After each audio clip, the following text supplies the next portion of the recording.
બનાસકાંઠાના સરહદી વિસ્તારમાં ઉનાળાની ઋતુમાં પીવાના પાણીની સમસ્યાના દાયકાઓથી ચાલી આવી છે।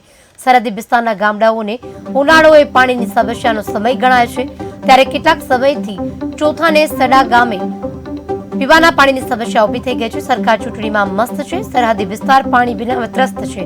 45 ડિગ્રીના તાપમાન વચ્ચે સરહદી વિસ્તારના ગામડાઓ પીવાના પાણીનો પોકાર કરી રહ્યા છે, ત્યારે વાવના ચોથા નેસડા ગામજનોએ ગ્રામ મામલતદાર કચેરી આવેદનપત્ર આપ્યું છે। છેલ્લા કેટલાક દિવસથી પીવાનું પાણી મળતું નથી, પાણીની લાઈન દ્વારા કાયમી પાણી મળી રહે તેવી માંગ કરી હતી। જો પાણી પહોંચાડવામાં નહીં આવે તો લોકસભાની ચૂંટણીનો સમસ્ત ગ્રામજનો બહિષ્કાર કરશે। પાણી નહીં તો મત નહીંના નારા સાથે આવેદનપત્ર આપ્યું હતું।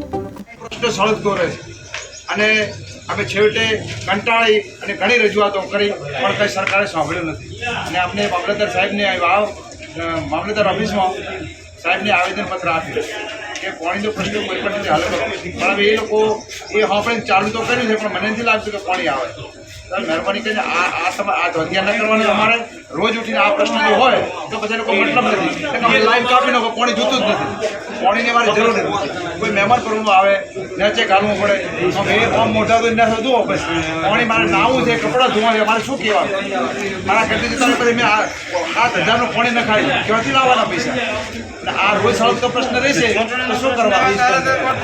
ચૂંટણીનું આવે ત્યારે આ પાણી મારે બંધ હવે આવશે ખરું, કદાચ કરશે તો પણ થશે, પણ 2-5 દિવસ પાણી આવે છે તે પછી કોઈ પાણીની સાર સંભાળ લેતું નથી ગામમાં, અને કેટલાય દાયકાથી ઉવાડા ખાલી પડ્યા છે, ટાંકા ખાલી પડ્યા છે, અને સમસ્ત અમે 34 ગ્રામજનો અહીંયા મામલતદાર કચેરીમાં આવેદનપત્ર આપવા આવ્યા છીએ અને ચૂંટણીનો સંપૂર્ણ બહિષ્કાર કરે છે। આપણે 34 ગામ જ્યાં સુધી પાણી નહીં ત્યાં સુધી લોકસભાની ચૂંટણીમાં વોટનો બહિષ્કાર કરીએ છીએ અને આવેદનપત્ર આપવા આવીએ એટલે 2-5 દિવસ પાણી મૂકે છે।